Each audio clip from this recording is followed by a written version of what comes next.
Julia, let's talk about chapters 1 through 6. Let's do it. What resisted your happiness? When are you resisting the happiness? That was our first chapter that we looked at. And I know a few people have been responding on Facebook, and I want to say how much we appreciate you reading and posting and sharing and taking the time to do that and following along. And thank you, Connie, for doing this for all of us, too.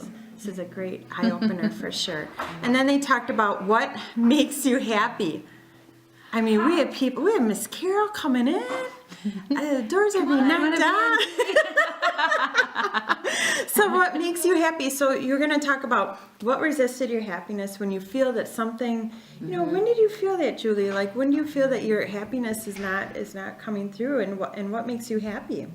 I feel that I resist happiness when I resist taking the time to pray, and when I resist balancing my life and I take on too much, that doesn't allow me the things that I feel are essential for happiness, which ultimately I feel the most at peace when I'm with the Lord, or when I'm at prayer, when I'm at church. And I know we can't always be at prayer at church, but I found many ways to just pray. You don't have to be at church. You don't have to be by yourself. It can be just at any moment throughout the day. Just the little things like, you're driving in the car. Thank you for this great car. Thank you for the money to buy this coffee. Thank you for giving me my health. Thank you for giving the chance of wherever you're going to at the time.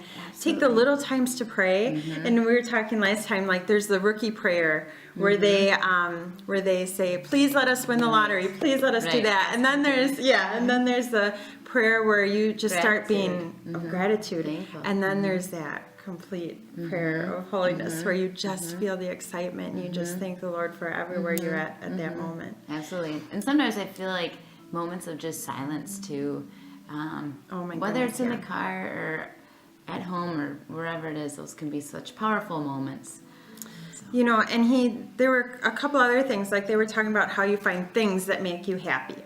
And really that's God's whole that you need to fulfill. And he also talked about, you can buy as many things as you want. It's never going to fill that void. You're always going to just want more. Right. That was another, I think fill that hole with God.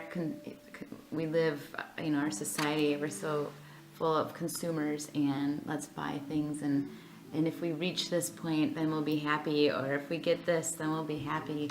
But as we get older, we realize, and as we learn more about our faith, I know at reaching my 40s now that I found the most peace and happiness with the Lord.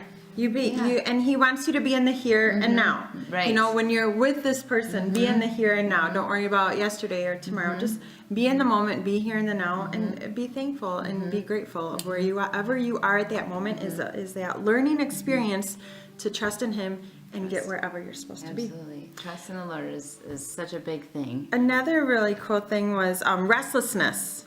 How he talked about when you're dissatisfied, don't ignore it and hide it and put it away.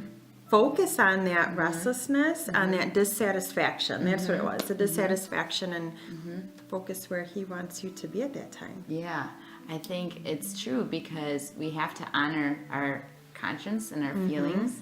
And when we do have that restlessness, to take a moment to ask God for grace and for help through these times, because we want to be able to control everything ourselves. We want to be able to have the most control of our lives, but really we are not in control, and God is. And so it helps us to feel more at ease and less dissatisfied when we can really just put that trust in the Lord and say, you know what, this might not be what I thought was going to happen right now in my stage of life, but it is. And if you can trust in the Lord, it'll bring more peace within. And in closing, I would say when he talked about take 10 minutes a day every morning to pray, ask for clarity. What should I focus on? Because a lot of us moms too, a lot of us parents, our mind gets so cluttered where I don't know about you, Julia, but I just want to shut down because I don't know where to start. Right.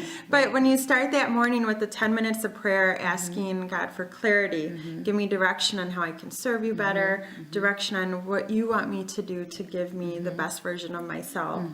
How should I fulfill this day that you've been so grateful to give to me? Exactly. And I really realized that the power of prayer, the power of asking for God's grace and for God's assistance and help and whatever we need, that power is just so strong. Fills that day. It does. Fills that day. It completes the moment, and it completes your that hole that might be you're trying to fill. It's just such a powerful, powerful thing, the power of prayer. And I am just feeling so grateful that I have realized that. It's exciting. It's exciting. So thank you everyone for joining us. That was chapters 1 through 6. We're going to work on part 2 next week. So keep following along. Keep giving us your feedback. And hey, Michelle, Carol, Cindy, Heather, Audra, Dawn, Lynn, and Nancy and Angie, thy will be done. Thanks for your positive feedback and just joining us with this group. We appreciate each and every one of you, and welcome more to come. Thank you all. Have a great day.